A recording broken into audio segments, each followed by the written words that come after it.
Hari ini kita masuk ke pertemuan ke-10. Sebenarnya minggu ini adalah pertemuan ke-10, tapi kemarin saya belum nambah materi satu pertemuan ya. Jadi masuknya ke pertemuan ke-9. Nanti untuk pertemuan ke-10 saya susulkan dalam bentuk video, rekaman susulan. Nah, di pertemuan 9 ini saya akan bahas tentang konsep konvolusi. Prosesnya ini sebenarnya sama seperti dalam proses perbaikan citra. Tujuannya untuk perbaikan citra. Kalau kemarin itu dinilai rata-rata ya, median. Kalau kemarin itu adalah perbaikan citra dari sisi statistik ya, median filter, terus min max filter gitu ya, itu statistik. Kalau konvolusi adalah proses konvolusi itu dua data, dua nilai dikali diproses menjadi nilai baru.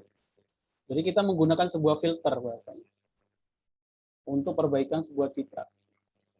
Konsepnya bagaimana? Kalau dibuat konsep dalam bentuk rumus akan seperti ini ya. Agak susah dibaca juga. Kx sama dengan fx kali gx. Jadi ada nilai citra sama nilai filter. Jadi nanti saya akan kasih contoh langsung biar lebih mudah. Kalau untuk proses perkalian seperti ini sih mungkin akan sedikit bingung. Gambaran umumnya bagaimana? Gambarannya itu ini, ilustrasi konvolusi.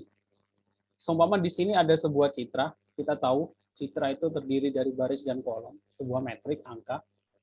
Contohnya di sini ada sebuah citra dengan nilai 4, 3, 5, 4, dan sekian. Ada 1, 2, 3, 4, 5. Ada 5 baris dan 1, 2, 3, 4. Ada 5 baris, 5 kolom. 5 kali 5. Nah, konvolusi adalah proses ini. Kita mencari sebuah citra baru yang lebih bagus dengan mengalihkan masing-masingnya dengan sebuah kernel. Kalau ini kernelnya itu 3 kali 3. Di sini ada 3, 3. Jadi dihitung dikali. Jadi 4 dikali 0, 4 dikali min 1. Jadi ini kernelnya adalah 0, min 1, 0, terus min 1, 4, min 1, min 1, 0, min 1, 0, min 1, 4, min 1, 0, min 1, sama 0. 0, min 1, sama dengan 0. Jadi prosesnya adalah seperti ini. Di sini ada sebuah filter 0, min 1, 0, min 1, 4, min 1, 0, min 1, 0. Ini dikalikan ke dalam sebuah citra. Nah, proses konvolusi adalah seperti itu.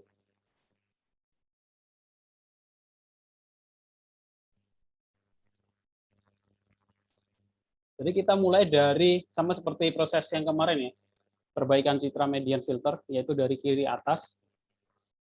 Ini kita kalikan, konvolusikan bahasanya, dengan filter yang kita punyai. Contohnya ini. Nah, filter itu bisa beda-beda, tergantung metode yang digunakan.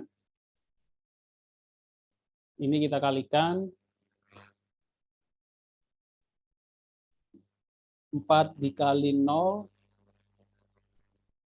4 dikali min 1, 3 dikali 0, terus 6 dikali min 1, terus dijumlah, hasilnya 3. Nah, 3 ini ditaruh di nilai tengah. Kalau perbaikan median filter kemarin kan hasil rata-rata ya, nilai tengahnya ditaruh di menjadi angka baru. Kalau ini adalah hasil konvolusi. Hasil konvolusi adalah perkalian metrik citra dikalikan dengan metrik filter atau kernel, sama saja. Nah, kalau sudah sama seperti yang kemarin, ini kita geser ke sebelah kanan, 1 digit. Nah, kita geser ke sebelah kanan 1 digit. Akhirnya nilainya 0. Dan seterusnya sampai akan menghasilkan nilai baru. Menghasilkan citra baru.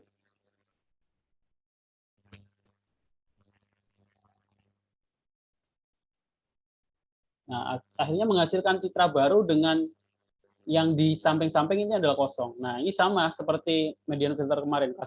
Samping-samping kosong ini kita isi apa? Ya, idealnya sih ada beberapa cara. Yang paling sering dipakai ya kita isi citra nilai pixel sebelumnya. Nah, ini kan kalau terakhir ini ada yang kosong. Nah, masalah timbul bila pixel yang dikomposisi adalah pixel pinggir atau border karena beberapa koefisien komposisi tidak dapat diposisikan pada pixel citra. Menggantung sepertinya. Kalau menggantung seperti ini bagaimana? Ada beberapa solusi. Untuk masalah menggantung, selalu terjadi pada pixel-pixel pinggir, kiri, kanan, atas, dan bawah. Solusi untuk masalah ini adalah sebagai berikut. Yang pertama, pixel-pixel pinggir diabaikan atau tidak dikonvolusi. Jadi yang paling pinggir itu tidak dikonvolusi. Solusi ini banyak dipakai dalam pustaka fungsi-fungsi pengolahan citra. Dengan seperti ini, maka pixel-pixel pinggir nilainya tetap sama. Yang kedua, duplikat elemen citra. Misalnya elemen kolom pertama disalin ke kolom M tambah 1. Begitu juga sebaliknya. Yang kedua, yang kosong ini diduplikat. Jadi 422 ini ditaruh di sampingnya. Itu solusi selanjutnya. Terus yang ketiga, elemen dengan ditandai dengan tanda tanya diasumsikan bernilai 0 atau kata lain sehingga konvolusi pinggir dapat dilakukan. Jadi ada juga yang dikasih nilai 0 atau konstanta lain, tergantung metode atau algoritma yang digunakan. Nah, hasilnya akan seperti ini, citra baru dengan nilai baru. Outputnya nanti gambarnya akan menjadi lebih baik seperti median filter. Kegunaan konvolusi itu apa? Konvolusi berguna untuk pada proses pengolahan citra seperti perbaikan kualitas citra, penghilang derau, pelembutan citra, deteksi tepi, penjaminan penajaman tepi. Contohnya bagaimana? Contohnya gambar 9. Gambar 9 ini yang di bawah ini. Memperlihatkan konvolusi citra Lena dengan senap ini namanya Lena yang terakhir ini. Ini sebenarnya gambarnya satu. Ini sebenarnya kalau kalian cari ini model ya. Ini gambarnya full. Ini agak bahaya ini karena nggak pakai baju kalau nggak salah ya, makanya dipotong sih kalau pengen yang tahu sebenarnya. Nah, citra ini diperbaiki dengan filter 121, 242, 121. Nah, filter ini tahu dari mana? Ini hasil penelitian ya. Jadi ada penelitian menggunakan filter nilai ini, ada penelitian itu ada macam-macam penelitian metodenya. Nah, ini menggunakan filter ini 121, 242, 121. Gambarnya akan lebih tajam. Citra Lena sesudah dikonvolusi. Sesudah melakukan proses perkalian seperti tadi, akan menghasilkan seperti ini. Ini lebih halus, ini lebih tajam. Nah, karena konvolusi dilakukan per pixel, dan untuk setiap pixel dilakukan operasi perkalian dan penjumlahan, dan ada perkalian terus penjumlahan metrik, maka jelas konvolusi menghasilkan banyak waktu. Nah, ini proses konvolusi itu agak berat. Bandingannya gimana? Gambarannya gimana? Jika citra berukuran n kali n dan kernelnya m kali m, maka jumlah perkalian yang ada dalam order n pangkat 2 m pangkat 2 sebagai contoh, jika ada citra ukuran 512 kali 512, citra itu kan gambar JPG itu biasanya ukurannya sampai 1200, 2000, ada yang bahkan 2000. Ini kalau citra ukuran 512 sama 512 dengan kernelnya 16 kali 16, itu aja ada 32 juta perkalian yang dibutuhkan. Jadi prosesnya memang agak berat. Proses pengumpulan citra ini. Nah, ini tidak cocok untuk proses yang real time tanpa perangkat keras yang dedicated atau perangkat keras yang mumpuni. Kadang makanya lebih untuk sesuatu yang real time itu biasanya menggunakan median filter yang kita bahas sebelum tes. Untuk contoh kodenya, kalian bisa lihat di GitHub saya. Menggunakan MATLAB konvolusi. Nah, biar lebih jelas, saya ada gambaran perhitungannya menggunakan Excel. Kalau ini sebenarnya tugas di semester lalu. Nah, ini cara menyembunyikannya.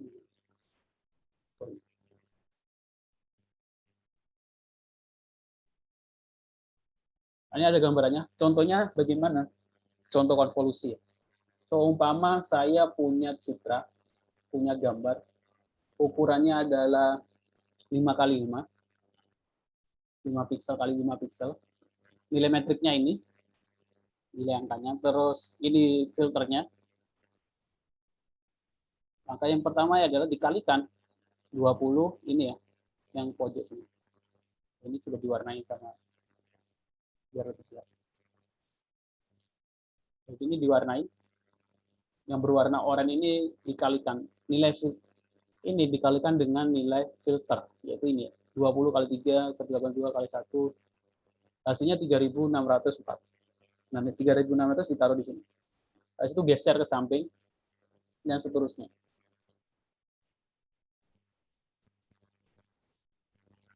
Sampai seluruhan citra terhitung. Kalau sudah, akhirnya menampilkan citra yang di tengah saja.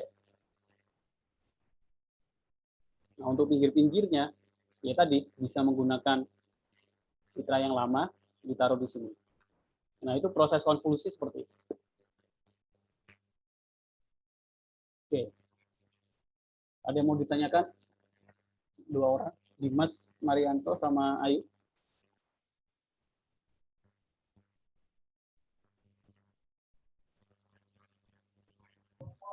Belum, Pak. Belum.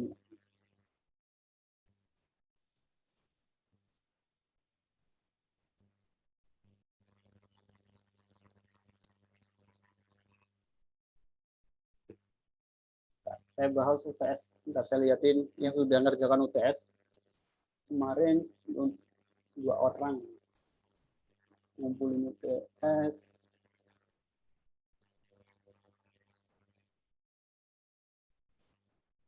Dia dapat gambar yang lumayan buram ya. Maksudnya ini sebagai contoh saja. Karena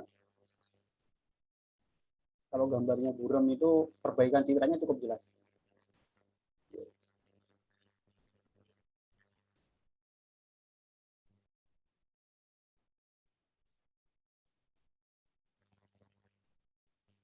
Enggak, saya lihat di gitarnya saja.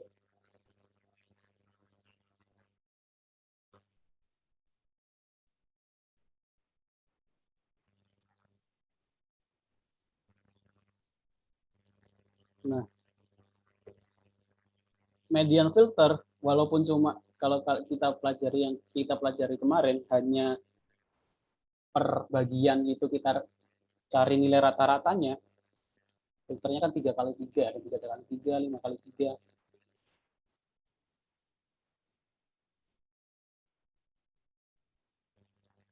Median nilainya berapa? Dia pakai manual.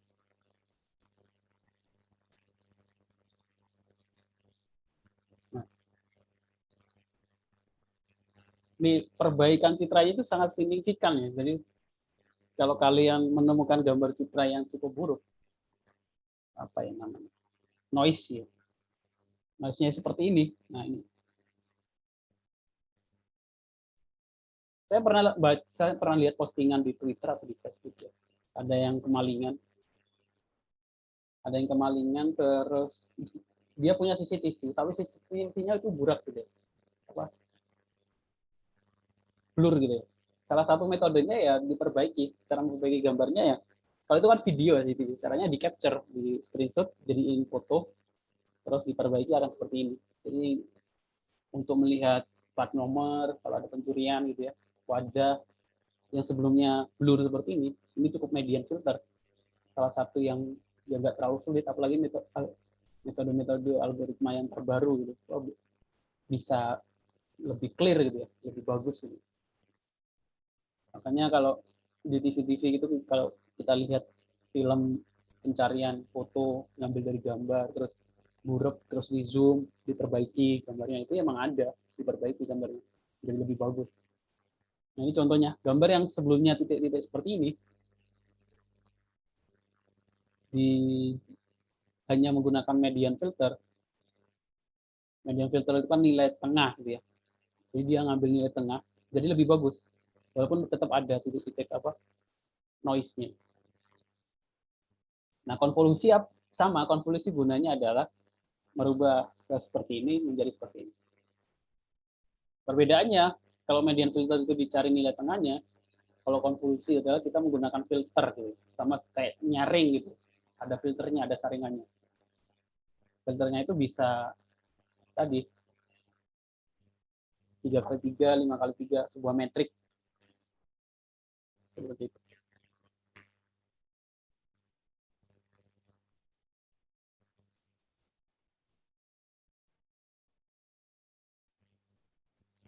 Di pertemuan selanjutnya, pertemuan ke-10, ini kan pertemuan ke-9. Nanti pertemuan ke-10 saya susulkan dalam bentuk video. Nanti kita akan mengenal metode-metode konvolusi, perbaikan citra, deteksi tepi gitu ya. Deteksi tepi itu gunanya untuk apa? Untuk mengenali bentuk gitu ya.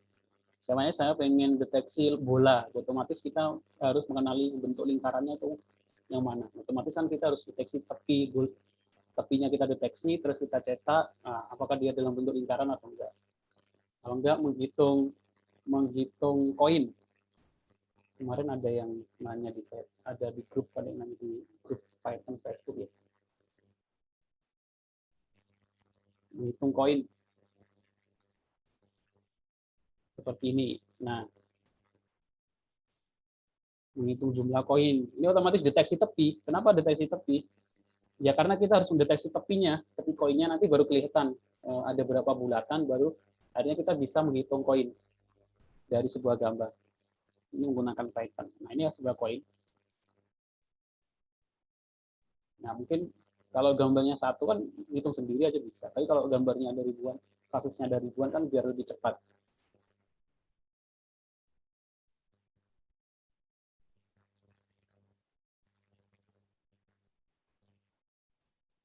Nah, dia akan di-convert dalam bentuk grayscale, black and white.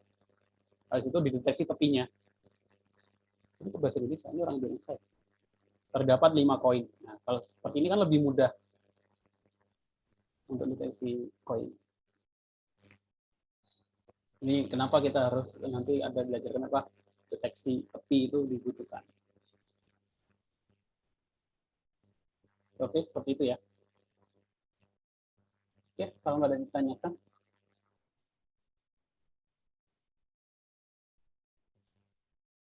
saya cukupkan perkuliahan saya hari ini. Terima kasih yang sudah datang. Saya akhiri. Assalamualaikum warahmatullahi wabarakatuh. Waalaikumsalam warahmatullahi wabarakatuh. Terima kasih, Pak.